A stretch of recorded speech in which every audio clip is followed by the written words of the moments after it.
Bonjour. Dès le début, l'univers s'est basé sur des lois physiques très complexes, mais indispensables, ce que nous appelons les constantes fondamentales. Ce sont les piliers qui le retiennent et l'empêchent de s'effondrer sur lui-même ou de partir en dérive. Ces lois sont immuables et ne changent jamais. Elles ont été là et les physiciens ne peuvent dire qu'ils les ont inventées. Seulement la majorité de ces scientifiques pensent et préconisent un modèle sans causalité, ce qui veut dire que c'est le hasard qui a généré l'univers et que ce même hasard fait que le cosmos dont nous sommes issus est géré par des lois physiques dues aussi au hasard, qui ont fait qu'il soit si stable. Disons que nous devons notre vie à la bonne chance ou à un aléatoire de bonne fortune. Je crois que c'est un peu tiré par les cheveux et difficile à croire. Et nous allons le voir avec ces fameuses constantes fondamentales. Mais ceci a une histoire, et afin de vous parler de cette histoire, il nous faut revenir à ses débuts.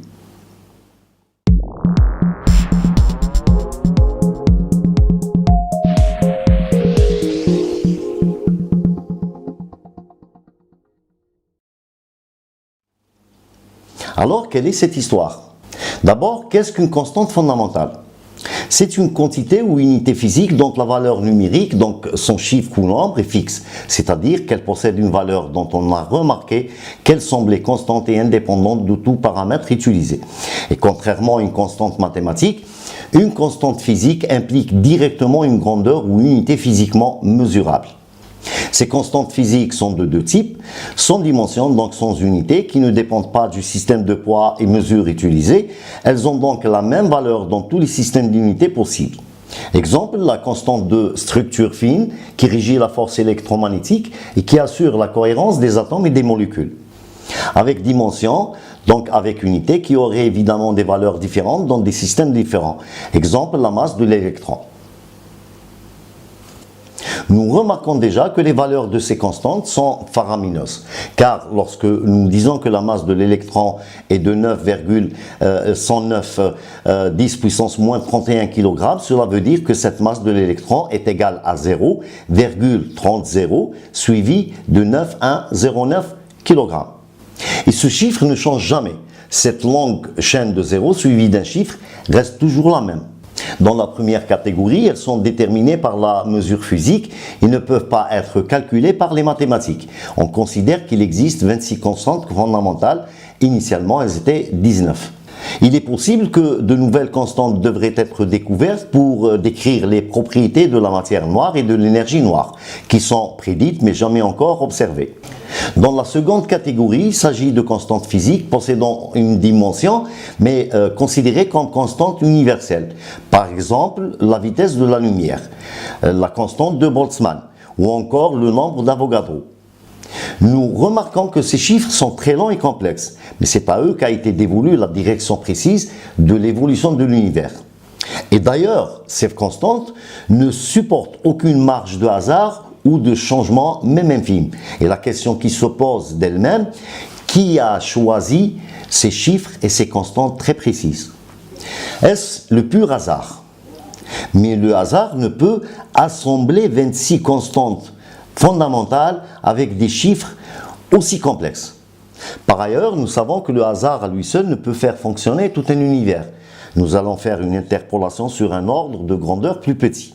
Imaginons que vous allez construire une structure quelconque, comme une voiture ou plus simplement une maison. Supposons que vous disposez de tous les éléments nécessaires, disons les ingrédients de base, comme les briques, le mortier, ainsi de suite. Vous choisissez votre terrain et vous commencez à disposer ces ingrédients de façon hasardeuse en les jetant et en les empilant les uns sur les autres de façon aléatoire. Vous rajoutez de la même façon tout ce qui est décoration intérieure. Pouvons-nous imaginer disposer d'une maison à la fin de nos travaux? Je ne pense pas que quelqu'un puisse me dire oui. Il serait sûrement fou à lier ou un grand menteur. Certains vont me dire que l'exemple est biaisé car l'univers s'est construit en 14 milliards d'années. Mais là justement, je parle des premiers moments de sa naissance, car il a immergé avec toutes ces lois physiques ensemble et ça marche depuis les premiers temps. D'ailleurs, les physiciens, toujours étonnés par cette exactitude qui a accompagné la naissance de l'univers, et pour faciliter la compréhension, ils ont donné un exemple. Ils disent que les chances pour que notre univers naisse avec cette perfection est comparable à un tir d'une flèche sur un but situé à 4 milliards d'années-lumière et que la flèche touche le but dès la première fois. Montrez-moi le hasard dans cette situation. Je ne crois pas qu'il a sa place. Même lorsqu'une entreprise de démolition veut détruire un grand et haut bâtiment, il leur faut des calculs précis pour l'abattre sans détruire les autres structures des environs. Le hasard ne peut être générateur que de désordre. Or, l'univers est si bien structuré qu'il est difficile de nier son extrême précision. Il est basé sur ce qu'on appelle les réglages fins, des constantes physiques qui l'ont généré. Beaucoup de chercheurs désignent cela comme l'ajustement fin ou le fine-tuning. Il se réfère à l'étendue de précision des constantes physiques de la nature et de l'état premier de l'univers. Pour expliquer son état présent, les théories scientifiques supposent des valeurs extrêmement exactes des constantes physiques de la nature telles que la gravitation ou de l'état premier de l'univers comme sa densité. La fluctuation la plus insignifiante de leurs valeurs actuelles donnerait un univers instable. Pour cette raison, il semble adroitement et intelligemment ajusté pour concevoir la vie à un moment donné. On appelle cette observation le principe anthropique. Même les plus grands scientifiques qui nient l'existence d'un Dieu créateur n'ont pu trouver des raisons hasardeuses, même théoriques, à cet agencement fin pourvoyeur de la vie. L'athéiste le plus connu d'entre eux, en l'occurrence Stephen Hawking, avait coécrit avec son confrère Leonard Mlodinow en disant « Une approche verticale de la cosmologie requiert soit que l'on postule un état initial de l'univers soigneusement ajusté comme s'il avait été prescrit par un agent externe. Et là, il ne veut même pas nommer cet agent en tant que Dieu. Soit que l'on invoque la notion d'inflation générale, notion hautement spéculative en regard de la génération de nombreux univers qui empêche de prédire ce qu'un observateur typique verrait. Pour vous faciliter la compréhension du postulat, il faut savoir que pour eux, il n'y avait d'autres alternatives que ces deux constats. Soit il y a un créateur pour avoir réglé son univers à la perfection, soit que cet univers fait partie d'une grande multitude d'autres univers et chacun d'eux est ajusté au hasard. La bonne chance aura fait que le nôtre hérita fortuitement de l'excellente mise au point. Les deux savants préféraient d'ailleurs cette dernière théorie, cela même s'ils ne pouvaient prouver formellement son fondement. Un autre physicien, théoricien et mathématicien, en l'occurrence Freeman Dyson, avait dit « Plus j'examine l'univers et les détails de son architecture, plus je trouve d'indices que l'univers, en un certain sens, a dû savoir que nous arrivions. » Dans tous les cas, ils s'accordent tous qu'au vu de leurs observations, la conclusion qui s'en dégage est que l'univers se base sur une physique réglée au millionième ou plus encore pour n'avoir qu'un but majeur, celui de donner naissance à la vie. Ce qui nous amène à un point hyper crucial. L'univers a-t-il eu une intention première et si oui, de qui émane cette intention? Dans les années 50, l'astronome de Cambridge University, Fred Hoyle, a reconnu la précision de l'équilibre de l'énergie qu'on appelle la résonance carbone et a fait l'observation suivante. Une interprétation commune des faits suggère qu'un super-intellect a joué avec la physique, comme avec la chimie et la biologie, qu'il n'y a pas de force aveugle dont on peut parler dans la nature. Les nombres que l'on calcule à partir des faits me semblent assez écrasants pour rendre cette conclusion quasiment indubitable. Alors, ceci ne nous donne-t-il pas à réfléchir? D'ailleurs, Hoyle ne cherchait pas à argumenter en faveur d'une intervention divine. L'interprétation scientifique du développement du carbone était déjà accessible. Bien que cette explication n'offre aucune réponse sur la question du pourquoi les forces fondamentales ont coopéré pour produire cet équilibre inhabituel des énergies. La remarque de Hoyle devrait être comprise comme la reconnaissance de ce que l'univers a d'étonnant dans ses propriétés exactes qui permettent l'existence de la vie. Les exemples sont trop nombreux et nous poussent à reconsidérer notre vision de ce fabuleux univers.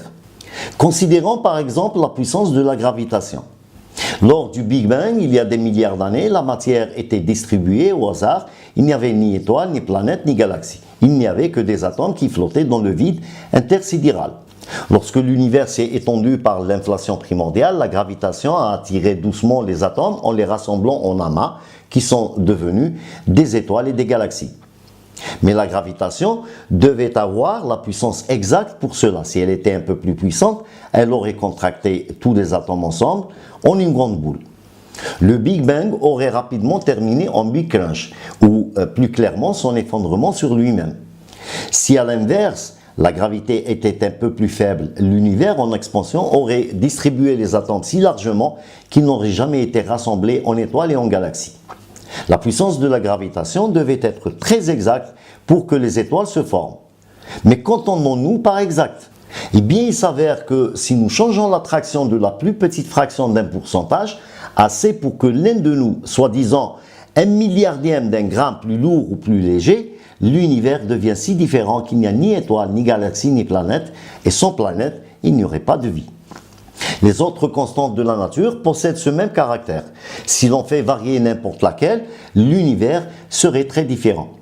Ce qui est remarquable est que chacun de ces chemins mène à un univers sans vie. Le nôtre accueille cette vie, mais seulement parce que durant les 14 milliards d'années passées, il s'était développé de sorte que notre planète est habitable avec de l'eau liquide et une chimie très riche. La question donc se pose encore et toujours, qui a déterminé ces valeurs si fines ainsi que toutes les autres constantes si complexes et si précises qui, en s'assemblant, ont permis l'éruption d'un univers aussi délicatement équilibré et qui ne tolère aucune marche hasardeuse. Et tout cela juste pour permettre l'émergence d'une vie inégalée et riche en diversité. Après avoir connu ces constantes fondamentales et après avoir compris que le hasard est générateur de désordre, la question de l'intention qui a donné naissance à cet univers se pose avec force. Car l'intention nous amène à la préméditation, donc à, tenez-vous bien, à une pensée. Et qui dit pensée, dit penseur. Rien que ça, vous me direz. Eh bien, réfléchissez. Je rajoute, beaucoup de scientifiques et d'athées n'acceptent pas cette idée de pensée car elle les propulse vers une idée qu'ils n'aiment guère. Cette idée est tout simplement la création. Et qui dit création, dit créateur. Alors, ils ne font que se sauver en n'acceptant même pas de débattre et en disant qu'un Dieu n'a rien à faire ici. Or, si nous prenons n'importe lequel d'entre eux et que nous le mettons dans une situation équivalente, il va s'essayer à plusieurs exercices pour trouver les vraies réponses. Je m'explique à travers des exemples concrets. Supposons que l'un d'entre nous rentre à la maison et trouve que la peinture des pièces a changé entre le matin quand il l'a quittée et le soir lorsqu'il est rentré. Admettra-t-il qu'elle s'est peinte toute seule? Ou cherchera-t-il celui qui a été derrière cette nouvelle décoration? Qui de nous tous, quel que soit notre foi ou notre niveau d'instruction ou notre origine, peut croire que la maison s'est peinte toute seule? Qui de nous, en se retrouvant devant une voiture, un avion ou encore un simple mur, peut croire qu'ils se sont faits seuls, sans l'intervention de quelqu'un ou de quelque chose? Alors, pourquoi les deux poids deux mesures dans nos jugements? Pourquoi présumer qu'un univers si complexe s'est créé inopinément alors qu'une simple maison ne peut pas se peindre toute seule, qu'une voiture ne peut s'assembler d'elle-même? Pourquoi ce jugement partial est différent lorsqu'il s'agit de l'univers? Cela présume que certains, même s'ils sont scientifiques, évaluent les événements selon leurs intérêts sans plus. N'est-ce pas là une injustice intolérable? À ceux qui se considèrent comme des super-intellects, qui se supposent au-dessus du lot, car ils sont parvenus à l'idée que cette machine ultra sophistiquée, que l'univers n'est pas la conséquence d'une intention, que le cosmos dont nous n'arrivons même pas à discerner les contours est apparu du fameux rien. Je vous conseille de réfléchir et sans a priori. Si vous avez des problèmes avec les religions, cela ne veut pas signifier qu'un créateur n'existe pas. D'ailleurs, nous reparlerons des religions plus tard. Et dans votre approche sur cette question, il faut laisser de côté les préjugés, démarrer la recherche avec un esprit neutre et impartial. Posez-vous les bonnes questions. Pourquoi les constantes fondamentales sont si précises et ne tolèrent aucune marge d'erreur, si infime soit-elle? Qui a décidé que ces constantes fondamentales soient de cette façon si complexes et en même temps si complètes? Qui est derrière ces calculs faramineux qui ont engendré un univers riche et pouvant générer la vie? Et enfin, quelle est l'intention de ce design suprême? Si ce sujet et cette recherche de cette question existentielle essentielle vous intéresse, n'oubliez pas de vous abonner et de cliquer sur les notifications pour vous informer des prochains épisodes. Merci aussi de partager s'il vous plaît. J'ai l'immense plaisir de vous présenter mon nouveau livre qui vient d'être publié. C'est un roman d'anticipation qui reprend toutes les informations de cette série, mais en plus détaillé. Il raconte une intrigue à l'échelle planétaire et prophétise la fin de l'humanité et l'avènement d'une nouvelle forme de vie sur Terre et d'un nouvel ordre mondial. Dans le prochain épisode, nous verrons les différents avis des scientifiques, athées ou croyants, et nous verrons ce qu'ils disent à propos de cette question qui, lorsqu'elle est posée, empêche certains d'entre nous de dormir. Jusqu'au prochain épisode, prenez soin de vous et réfléchissez. Au revoir.